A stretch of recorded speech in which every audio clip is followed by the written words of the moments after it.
Good day to everyone, and welcome to this edition of Conversation Daily News. I'm your host, Cyrus Webb. Glad you all could join us once again. We, of course, have your news headlines coming up on this Tuesday with a message from my book, Words I Choose to Live By. And in today's Entertainment Spotlight, you'll be part of my conversation with the one and only actor and comedian Bill Bellamy. You don't want to miss that.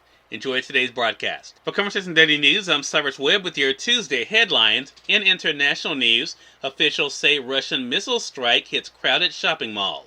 Scores of civilians were feared killed or wounded in a Russian missile strike Monday on a crowded shopping mall in Ukraine's central city, Ukrainian officials said. Ukrainian President Zelensky said in a Telegram post that the number of victims was unimaginable, citing reports that more than 1,000 civilians were inside at the time of the attack. Images from the scene showed giant plumes of black smoke from the shopping center engulfed in flames as emergency crews rushed in and onlookers watched in distress. At least 13 people were reported dead at the time of this report and more than 40 wounded, according to the regional director, who said the rescuers were continuing to calm the smoldering debris for more victims. The strike unfolded as Western leaders pledged continued support for Ukraine, and the world's major economies got ready to pursue new sanctions on Russia, including a price cap on oil and higher tariffs on goods. Meanwhile, the U.S. appeared ready to respond to Zelensky's call for more air defense systems, and NATO planned to increase the size of its Rapid Action Forces nearly eightfold to 300,000 troops. Zelensky said the mall presented no threat to the Russian army and had no strategic value. He accused Russia of sabotaging people's attempt to live a normal life, which makes the occupiers so angry. The Ukrainian military said the shopping center was hit by missiles fired by Russian Tu-22M3 long-range bombers from the skies over Russia's western region.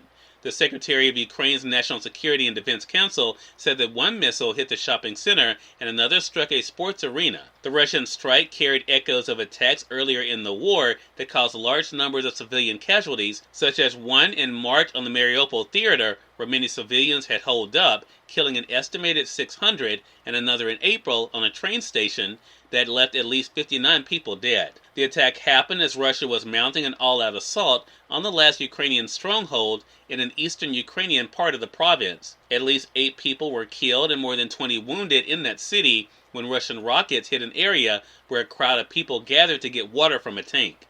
Russian forces appeared to step up an offensive centering on trying to wrest the eastern Donbas region from Ukraine after forcing government troops out of the neighboring city in recent days. In national news, January 6 panel calls surprise hearing to present new evidence. The House January 6 panel is calling a surprise hearing this week to present evidence it says recently obtained, raising expectations of new bombshells in a sweeping investigation into the Capitol insurrection. The hearing is scheduled for today at 1 p.m.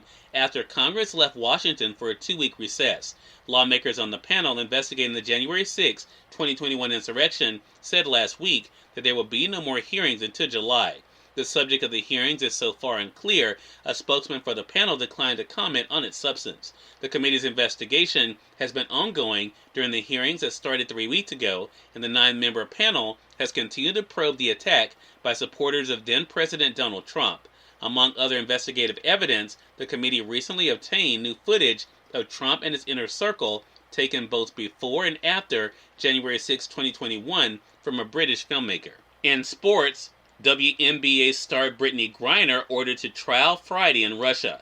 Shackled and looking weary, WNBA star Brittany Griner was ordered to stand trial Friday by a court near Moscow on cannabis possession charges about 4.5 months after her arrest at an airport while returning to play for a Russian team. The Phoenix Mercury center and 2-time U.S. Olympic gold medalist also was ordered to remain in custody for the duration of her criminal trial. In business news, stocks sway on Wall Street cool off after a winning week. Stocks swayed in afternoon trading on Wall Street Monday as the market cools off following a rare winning week. The S&P 500 edged down 0.2%. The benchmark index has been shifting between small gains and losses throughout the day.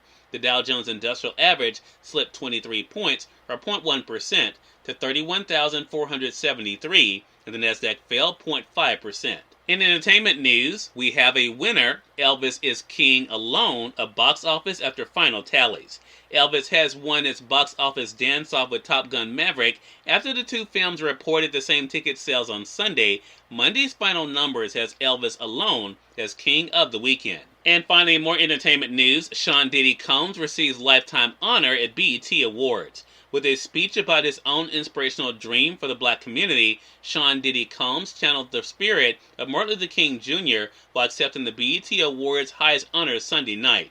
After Combs received his Lifetime Achievement Award, the music mogul said God put a special message in his heart to deliver his new dream. Cyrus Webb, Conversations Daily News. It's now time for a message from my book, Words I Choose to Live By. Enjoy. Good Tuesday, everyone, and welcome to Words I Choose to Live By.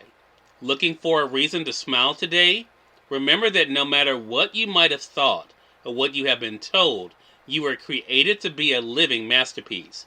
Your Creator shaped you the way He did for a purpose and knows more about you than anyone else ever could. He wants nothing but the best for you, and you can have it, but you have to want the same for yourself. Have a great Tuesday. Bill Bellamy is featured in today's Entertainment Spotlight right here on Conversation Daily News. For Conversation Daily News, I'm Cyrus Webb with Entertainment Spotlight. Actor and comedian Bill Bellamy joined me on Conversations Live, the radio show, to talk about his extraordinary career and his new comedy special, I Want My Life Back. Here's a bit of our conversation. What was it like for you to be, because this was done at Tribeca Festival, what was it like for you being back in front of people and being able to feel that energy in the room?